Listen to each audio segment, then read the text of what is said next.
మెదక్ జిల్లా నార్సింగ్ మండలం జప్తి శివనూరు గ్రామంలో అమ్మకుంట నుండి అక్రమ మట్టి రవాణా గత కొన్ని రోజులుగా కొనసాగుతుంది. మట్టి అక్రమ రవాణా కొనసాగుతున్న అధికారులు మాత్రం చూసి చూడనట్లు వ్యవహరిస్తున్నారని మండలంలో ఆరోపణలు ఉన్నాయి. మంగళవారం రాత్రి టిప్పర్ల ద్వారా అక్రమంగా మట్టిని తరలిస్తున్నారని సమాచారం రావడంతో స్థానిక పోలీసులు టిప్పర్ని పట్టుకుని పోలీస్ స్టేషన్కు తరలించారు. జప్తి శివనూరు గ్రామ మాజీ ఉప సర్పంచ్ రుక్ముద్దీన్ చందు మాట్లాడుతూ కొంతమంది బీఆర్ఎస్ నాయకులు మట్టిని అక్రమంగా తరలిస్తున్నారని, గత ప్రభుత్వ హయాంలో కూడా ఇసుక మట్టి తరలించడం జరిగిందని, జప్తి శివనూరు గ్రామ శివారులోని అమ్మకుంట నుండి గత నెల రోజులుగా అక్రమంగా మట్టిని తరలిస్తున్నా ఎవరూ పట్టించుకోవడం లేదని, మండలంలో వీరికి అడ్డు అదుపు లేకుండా పోయిందని ఆయన ఆవేదన వ్యక్తం చేశారు. ఈ విషయంపై నీటిపారుదల శాఖ ఏఈ ప్రదీప్ రెడ్డి మాట్లాడుతూ అమ్మకుంట నుండి మట్టిని తరలించారని, మట్టిని తరలించేందుకు ఎవరికి ఎలాంటి అనుమతులు లేవని, గత నెల రోజులుగా సుమారు 10,000 క్యూబిక్ మీటర్ల మట్టిని తరలించినట్లు తెలుస్తుందని ఆయన తెలిపారు.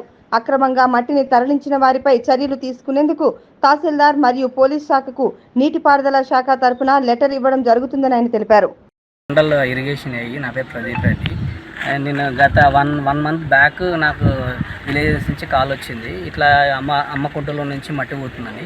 నేను వచ్చి మా వాళ్ళని పంపించాను, నేను విజిట్ చేసిన, కొంచెం పోయింది. ఆ రోజు నైట్ డైలీ మా లస్కర్స్ని నైట్ ఒక 2-3 నేను వాచ్ అండ్ వార్డ్ బేసిస్లో పెట్టాను. వాళ్ళు నైట్ ఉంటున్నారు, వాళ్ళు 12:30-1 వరకు ఉండి ఎవరు ఏం తీయట్లేదని, వాళ్ళు జేసీబీలు రావట్లేదని వెళ్ళిపోతున్నారు. వెళ్ళిన 1 వీక్ తర్వాత చూస్తే మళ్ళీ ఇదే పరిస్థితి. నైట్ అంతా 1 తర్వాత స్టార్ట్ చేస్తున్నారు, మార్నింగ్ వరకు కొడుతున్నారు. కానీ నా ఇది కొంచెం లోపలికి ఉండడంతో ఇది ఎవరికి కనిపించకుండా ఉన్నది. అలా లోపల రోడ్ సైడ్ ఉన్నవన్నీ మంచిగా ఉన్నాయి, లోపలికి ఉన్నదాన్ని కొంచెంగా ఆల్మోస్ట్ 1 మంత్ నుంచి ఒక 10,000 క్యూబిక్ మీటర్ల పైన కొట్టారు.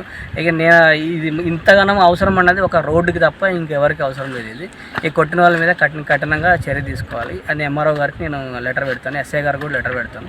ఖచ్చితంగా చర్య తీసుకోవాలని. మీకు ఎటువంటి పర్మిషన్ ఏమన్నా? నా దగ్గర అయితే ఎవరు పర్మిషన్ తీసుకోలేదు. మేము ఒక పర్మిషన్కి వచ్చినా కూడా వేరే ఊర్లో చెరువుకి వచ్చారు, పర్మిషన్ ఇచ్చినా కానీ దానిలో కూడా తీసుకోకుండా వెళ్ళిపోయారు. ఓకే. జప్తి శివనూరు పరిధిలో ఉన్న అమ్మకుంట ధ్వంసంకు కారణం అయింది. నా పేరు షేక్ రుక్ముద్దీన్, ఎక్స్ ఉప సర్పంచ్ జప్తి శివనూరు. నేను ఒకటే చెప్పగలుగుతుంటున్నా, గత ప్రభుత్వాల్లో ఏం జరిగిందో అందరికీ తెలుసు. అదే బీఆర్ఎస్ గుండాలు ఇప్పుడు కూడా ఆగడం లేదు. వాళ్ళ గుండాయిజం చేసుకుంటా ఈరోజు ఈ చెరువు మొత్తం సాక్ష్యం ఉన్నది.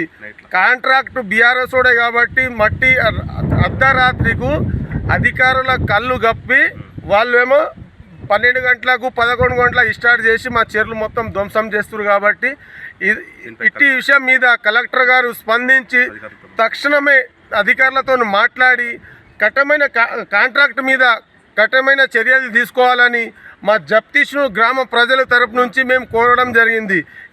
ఈ మట్టి మొత్తం రోడ్కు పోతున్నది. ఓ కాంట్రాక్ట్ ద్వారా అక్రమంగా బయట కూడా అమ్ముకుంటారు. ఈ కాంట్రాక్ట్ గుండాలు ఇంకెన్ని రోజులు? ఈ బీఆర్ఎస్ ప్రభుత్వం కాదు, ఇది ప్రజా ప్రభుత్వం, కాంగ్రెస్ ప్రభుత్వంలో అందరికీ న్యాయం చేయాలని మా రేవంత్ రెడ్డి సార్ సీఎం గారు, మరి మన మా ఎమ్మెల్యే గారు రోహిత్ భాయ్ గారు, హనుమంతన్న గారు ఎంతో పాటుపడుతున్నారు. కాబట్టి గుండెలలో ఆగడం లేదు. ఇంకా బీఆర్ఎస్ ప్రభుత్వంలో కలలనే ఉన్నారు వాళ్ళు. మా ప్రభుత్వమే కాదా, మా మాజీ ఎమ్మెల్యేలే కాదా, మా మాజీ డెప్యూటీసీలే కాదా, మా మాజీ జిల్లా చైర్పర్సనే కాదా అని వాళ్ళకి ఆగుడతలేరు వాళ్ళు. ఈ విషయాన్ని కలెక్టర్ గారు సీరియస్గా తీసుకొని మా ప్రజలకు అందరికీ న్యాయం కూర్చాలని కోరుకుంటూ వేడుకుంటున్నాము. ఇక్కడ ఈ మట్టి ధ్వంసం అవడం కారణం కాంట్రాక్ట్ మా జప్తి శివనూరు కాసలాపూర్ యాదగిరి అనేటోడే. ఆయననే కాంట్రాక్ట్ చేసి ఆయననే మట్టి బయట అమ్ముకుంటున్నాడు. ఆయన మీద తక్షణమే చర్య తీసుకోవాలని మన ఇరిగేషన్ గారు ప్రదీప్ రెడ్డి గారికి చెప్పినాం, ఆర్ఏ గారికి కూడా చెప్పినాం, పోలీసు వ్యవస్థకు కూడా చెప్పినాం. పోలీసు వాళ్ళు కూడా యాక్షన్ తీసుకుంటారు. ఎంఆర్ఓ గారికి కూడా చెప్పినాం. ఇప్పుడు కలెక్టర్ గారికి మేము చెప్పడం ఇదే వినవించుకుంటున్నాము. ఏమిటంటే ఇటువంటి గుండాలకు తావు లేకుండా చూడాలి, ప్రజా సొమ్ము ప్రజలకి చెందాలని మా గవర్నమెంట్ స్వచ్ఛందంగా డైరెక్ట్ చెప్తుంది. కాబట్టి ఇటువంటి గూండాలకు అరికట్టేందుకు మీరు చర్య తక్షణమే తీసుకోవాలని కోరుకుంటున్నాను. అమ్మకుంట నుండి ఈ మట్టి మాఫియా వాళ్ళు విచ్చలవిడిగా మట్టి ధ్వంసం చేస్తున్నారు. రాత్రి వేళలో అధికారులు పండుకున్న వేళలో చూసి మట్టిని విపరీతంగా బయట రోడ్ల కాంట్రాక్ట్ల పేరు చెప్పుకుంటూ తరలిస్తున్నారు. అడ్డం వచ్చిన వాళ్ళని బెదిరిస్తున్నారు. అధికారులతో కూడా మాట్లాడినాము, కానీ తక్షణ చర్య తీసుకోవాలి. కలెక్టర్ గారు కూడా ఇన్వాల్వ్ అయ్యి తక్షణమే అధికారులపై చర్యలు తీసుకోవాల్సిందిగా మా మనవి. దీనిపైన కాస్లాపూర్ యాదగిరి రెడ్ హ్యాండ్గా దొరికిన నైటు, దాన్ని బట్టి చర్యలు తీసుకోవాలని మా మనవి. కాంట్రాక్ట్